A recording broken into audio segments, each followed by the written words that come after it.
The first time I ever got a retail card was at K Jewelers. I got approved for $7,000. I felt like the man. I pushed out my chest a little bit, walking out the mall, and felt a little cocky till I actually got the card in hand. And when I got the card in hand, I wasn't able to use it anywhere. I couldn't go to a restaurant with it. I couldn't go to a grocery store with it. I couldn't put gas in my car. I couldn't buy anything offline. And I quickly found out this thing is worthless. $7,000, but it's a one-trick pony. I can't really do much with it, and I regret getting it. And I don't think you should get retail cards either.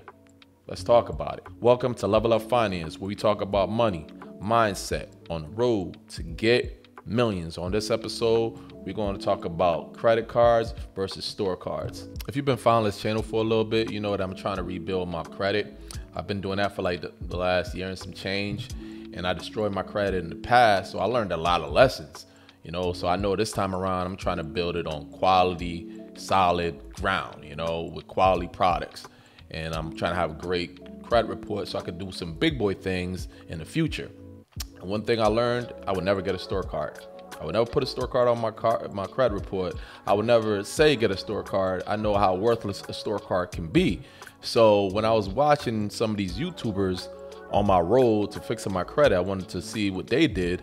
A lot of them is shoving out store cards down your throat, shoving a new store card every week or 2 times a week. Here's a new store card, get a store card, get a store card. Hey, do the shopping cart trick, get this jewelry crap, you know, like, and I'm like, oh my God, I know how worthless a store card is. So now I can't listen to them. You know, I stopped listening to them because the store card is pretty worthless. It's much easier to get an approval with a store card. The reason being because the underwriting standards are much lower than a traditional credit card. And yes, with a store card, if you do it the right way, low utilization, pay it on time, and you rebuilding your credit, yes, you will have a higher score. But at the end of the day, that to me is not quality. You know, quality to me is a real credit card. A credit card is like steak and lobster. A store card is more like Cheetos. You know, they do the same thing as far as your credit score. They help build up your credit score, but one is way better quality. You know, you could do many things with it. And the store card, it's a one-trick pony. You can't do much of anything with it. And if somebody gonna look at your credit report, say you want to get a loan, personal loan, a line of credit, and things of that nature, and they just seen retail cards on there, I don't think it's going to be that good as far as the guy with the real revolving credit cards, you know, Discover, mastercard, American Express, Visa. That guy looked much better. So if you're going to do it, might as well do it the right way. You know, I eat my own cooking, so I have no store cards whatsoever. Only Visa, mastercard, American Express, and that's all it's ever going to be. I will never get a store card. Another thing with a store card, another con, is that you only can use it in one place. It's a one-trick pony. So if you got a Old Navy credit card, you can only shop at Old Navy. You can't get gas, you can't buy groceries, you can't pay no bills. You only could go to Old Navy. That's it. You can't go any other place. So, you know, that's like having a car and somebody give you a free car. You're like, yeah, you feel excited. But with that car, you can't take road trips. You can't go across the country. The only place you go is work and home. How that's gonna make you feel?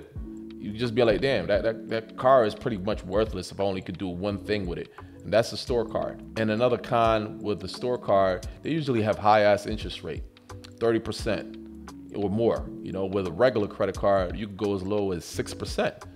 So, you know, you paying 30%. Say you bought something for $100. You go to Old Navy, you bought $100 worth of items, and you just making a minimum payment till you finally pay it off. And you in the credit card, the store card is 30%. So now that $100 item is now $130 because you're paying 30% interest. Yeah, okay. So one of the worst things about having too many retail accounts is that you can actually get denied for real credit. This is from Fico itself. So if you get denied for real credit, they give you a reason why. Like, you know, when you get denied and you get something in the mail, the reason is V2. There's other ones too. I'm going to have the link in the description below, and it's straight from Fico. Okay, let's talk about a credit card.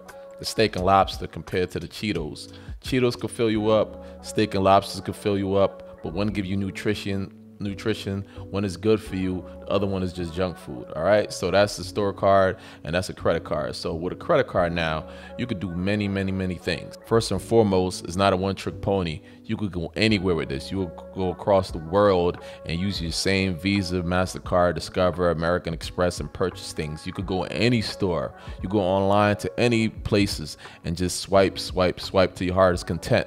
Unlike a store card where you only could go to one place. So that's one of the biggest perks with having a credit card. You can go anywhere in the world, any store you want, and then buy an item. With a credit card, you can get cash back, you get travel points, you can get reward points for hotels, you can travel the world, you get first class tickets, you get tickets to a fight, you get tickets to, I don't know, whatever you want. It's so many different things. A concert is like with a credit card, it's so much different things that a credit card can offer that a store card can never offer. That why would you even consider a store card when you could just work hard and get one good rewards credit card and it can help out your lifestyle. You can also get cash from the credit card, either through cash advance, or sometimes you could get these checks, convenience checks. You could write a check to yourself, cash that, have money in your pocket, and there's many different ways to take cash off of a credit card too, using different tactics, which you can never do with a store card. One big thing with a credit card, if somebody stole your credit card or got access to your credit card number, you're not liable for none of that. So if somebody took $2,000 off your credit card, spend it all up, they give you that $2,000 right back. It's fraud. You're covered. Don't worry about it. And if you have a cell phone, you pay the cell phone bill with your credit card.